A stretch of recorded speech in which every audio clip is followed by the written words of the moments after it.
लिहाज करता है हमारा, ठीक है ना। ये वहां के कौंसलेट जनरल को किसी को वो खबर दी है, तो कितनी क्या एम्बैरेसिंग सिचुएशन है। सुना आपने दोस्तों, भाइयों ने क्या करा तो में ये आ रहा है कि जो तुर्की ने हमें हेल्प भेजी थी जब फ्लड आया था उस टाइम पे जो टेंट भेजे थे या जो भी चीजें भेजी थी वो ही शहबाज शरीफ साहब उठा के वापस ले गए तुर्की को दोबारा। वो मुसलमानों के अगेंस्ट हैं या मतलब इंडिया ने जो इतनी हेल्प किया उसके पीछे क्या मतलब हो सकता है, क्या फायदा हो सकता है, या इंसानियत की बुनियाद पर की? मेरे ख्याल से इंसानियत की बुनियाद पे मैं यही चीज सोचूंगा। मुझे आई थिंक ये बिल्कुल ही उसमें मतलब हम सो कॉल्ड पॉलिटिशियंस को बहुत ज्यादा ब्लेम करते हैं, लेकिन मेरे ख्याल से तो पॉलिटिशियंस आए नहीं उसी तरह। Politicians over the time of span सीखते हैं। आप ये देखें कि आपने सिटिंग प्राइम मिनिस्टर्स को कितनी बार उतारा। Have you done the same to any dictator? Tell me one name even. कोई भी आपको नजर नहीं आएगा, ठीक है ना। आपने मतलब I am not with Nawaz Sharif और इमरान खान। आप जरा ये ध्यान से देखिए, ऑडियो आपको सुनाई देगा, वीडियो आपको नहीं दिखाएंगे, स्क्रीन ग्रैब होगा वहां पे, लेकिन आप पहले ऑडियो सुनिए फिर मैं आता हूं। तुर्की भी लाहौर से गए हैं और तुर्की से एक अजीबो गरीब किस्म की खबर आई। अच्छा, वहां सामान पहुंचाइए सिंध से शायद, और वहां सामान पहुंचा, उसके ऊपर लिखा हुआ गवर्नमेंट ऑफ सिंध, हुकूमत पाकिस्तान टैग लगा हुआ। उन्होंने जो खोला है तो अंदर से वो निकला है पैकेट के, तुर्की की तरफ से मोहब्बत के साथ जो सैलाब के दिनों में भेजा था उन्होंने सामान, वही पैकेट पैक करके भेज दिया। शर्मिंदगी की बात है। मकसद अब मुझे नहीं पता वहां का मीडिया रिपोर्ट करता है या लिहाज करता है हमारा, ठीक है ना। ये वहां के कौंसलेट जनरल को किसी को वो खबर दी है, तो कितनी क्या एम्बैरेसिंग सिचुएशन है। सुना आपने दोस्तों, भाइयों ने क्या करा तुर्की ने जो सामान दिया था, यार मुझे हंसी भी ऐसी आ रही, मैं बोल नहीं पा रहा। तुर्की ने जो सामान दिया था उसी सामान में विद लव फ्रॉम पाकिस्तान का टप्पा लगाया और तुर्की को वापस निपटा दिया। दिवाली में होती ना सोन पापड़ी, आपने पता नहीं है, हमारे घर में तो ऐसा हो चुका कई बार कि मां बोलती अच्छा यही निपटा दी। यार इन्होंने पूरा तुर्की को सोन पापड़ी लौटा दी दिवाली की वापस। तुर्की ने टेंट भेजे, इन्होंने बोला कि यार ठीक है कोई बात नहीं, इन्होंने बोला विद लव फ्रॉम पाकिस्तान जाओ।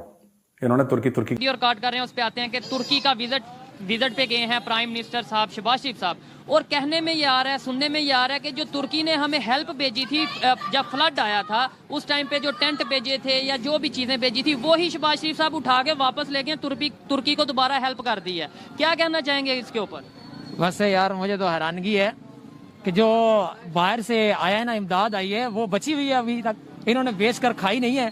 तो और कमाल है ये कभी तक इन्होंने बेची नहीं है। ठीक है, नहीं, और दूसरी बात ये है कि जो सिंध में लोग मर रहे हैं, जो कह रहे हैं हमारे पास घर नहीं है, बारिश में छत नहीं है हमारे पास, उनको वो चीज क्यों नहीं दी गई, ये एक पॉइंट है। और 11 अरब डॉलर इनको इमदाद भी हुई है, वो किधर गई है? सब कुछ खा गए हैं, आरामखोर किस्म के लोग हैं ये, ठीक है, तबाह कुन है, एक नंबर के झूठे हैं, मक्कार हैं। जितनी भी इमदाद मिली है इनको, जब आप इनकी कोई भी अब देख लेना, प्रेस कॉन्फ्रेंस हो, कोई मीटिंग हो, कोई दौरा हो, कोई भी चीज हो, हर बंदे को ये अपने लोगों का हाल बताते हैं कि सैलाब आया हुआ है, हमें इमदाद दे।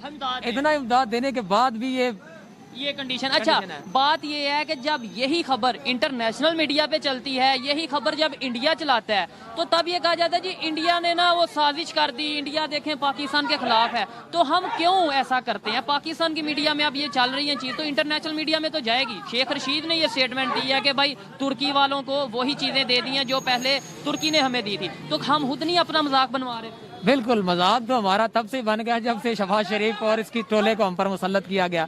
ये जालिम है सब के सब, ये अपने मफादात के लिए लड़े हुए हैं, और उसके बाद इमरान न्याजी हो या शहबाज शरीफ हो, ये सब के सब एक ही वो क्या कहते हैं, सिक्के के दो रुख हैं सारे के सारे। और मुझे ये बताएं कि जब पाकिस्तान में फ्लड आया था, तुर्की सबसे पहले पहुंचा था हेल्प के लिए, बहुत ज्यादा हेल्प की थी, और वैसे भी गाहे बगाहे इवन कश्मीर के टॉपिक पे, इशू पे अगर बात करें तो तुर्की वो कंट्री है जो इंडिया के अगेंस्ट खड़ा हुआ पाकिस्तान के साथ। आपको पता है इस चीज का? ठीक है, आप देखिए मैं सवाल पूरा, आपको इस चीज का पता है कि तुर्की पाकिस्तान के साथ खड़ा हुआ कि भाई इंडिया के अगेंस्ट स्टेटमेंट दी? बिल्कुल। उसी इंडिया ने कश्मीर अपना तुर्की की हेल्प भी की और फौरन जाके हेल्प की, में हेल्प भेजी, बहुत ज्यादा हेल्प भेजी। मैं समझता हूँ टॉप 2-3 कंट्रीज हैं जिनमें इंडिया आता है जिसने तुर्की की हेल्प की। लेकिन हमें तो ये बताया जाता है कि वो लोग तो मुसलमानों के अगेंस्ट हैं, या मतलब इंडिया ने जो इतनी हेल्प किया उसके पीछे क्या मतलब हो सकता है, क्या फायदा हो सकता है, या इंसानियत की बुनियाद पर की? मेरे ख्याल से इंसानियत की बुनियाद पे मैं यही चीज सोचूंगा। मुझे आई थिंक ये मुल्क और पॉलिटिक्स पॉलिटिक्स और इन चीज़ में नहीं घुसना, मैं इंसानियत के हिसाब से सोचता हूँ। और आई थिंक मैं यही कहता हूँ कि इंसानियत के हिसाब से ही सारी चीज़ें देखनी चाहिए, चाहे पाक इंडिया में जितनी भी लड़ाइयाँ हैं, चाहे इंसान भी मैं ये कहूँगा कि इंडिया में पाकिस्तान से ज़्यादा मुस्लिम्स हैं, तो ये इधर लोगों को नहीं ना बताया जाता, इधर तो बस ये बताया जाता है कि बड़ा जुल्म बड़ा जुल्म। बिल्कुल ऐसे ही है। तो पॉलिटिक्स जो है ना लोगों को डिवाइड कर रही है, अदरवाइज ऐसी कोई बात नहीं है। वो भी अपनी इकोनॉमिक फ़ायदे देखेंगे, टर्की के साथ रिलेशन बेटर करेंगे अपने, और पाकिस्तान को भी करने चाहिए।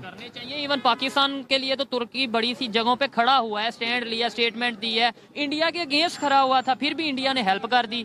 बिल्कुल ऐसे ही कश्मीर इशू में इंडिया के अगेंस्ट स्टेटमेंट देता रहा तुर्की, लेकिन फिर भी इंडिया ने हेल्प कर दी। बिल्कुल टर्की ने पाकिस्तान को बहुत सपोर्ट किया है, बहुत फोरम्स पे। इवन के IMF का जो ये पैकेज अभी मिलना है, अब मिलेगा या नहीं वो तो नहीं पता हमें, लेकिन अगर मिलता है तो उसमें भी टर्की ने बहुत सपोर्ट किया है। IMF से टॉक्स जो चल, भारत तो बहुत ज़्यादा पैसा लगा रहा है, तकरीबन $76 बिलियन का उनका डिफेंस बजट है एज पर द सिप्री, ठीक है जी, जिसमें और डिफेंस बजट उन्होंने बढ़ाया भी है।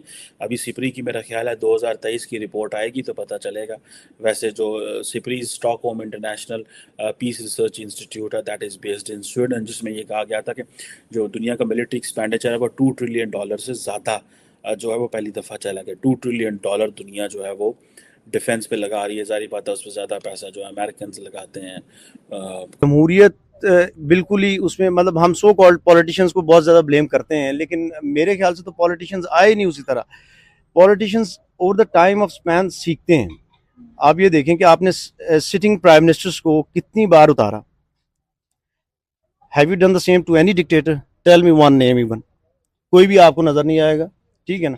आपने, मतलब I am not with Nawaz Sharif और इमरान खान, और तो ये चीजें सोचते हैं, हमारी गवर्नमेंट क्यों नहीं सोच रही? फॉर एग्जांपल अभी तक हम उसी अना परस्ती वाली सोच पे अटके हुए हैं कि हमने तिजारत पूरी दुनिया से कर लेनी है, जो हमें मिलियंस ऑफ टैक्स डाल के, लाखों का टैक्स डाल के हमें वहां जाना पड़ रहा है। हम वो तो कर लेंगे, मगर बिल्कुल जो हम साया मुल्क है वहां से तिजारत नहीं करेंगे, क्योंकि उसका नाम हिंदुस्तान है और उसके अंदर एक कश्मीर का हिस्सा है।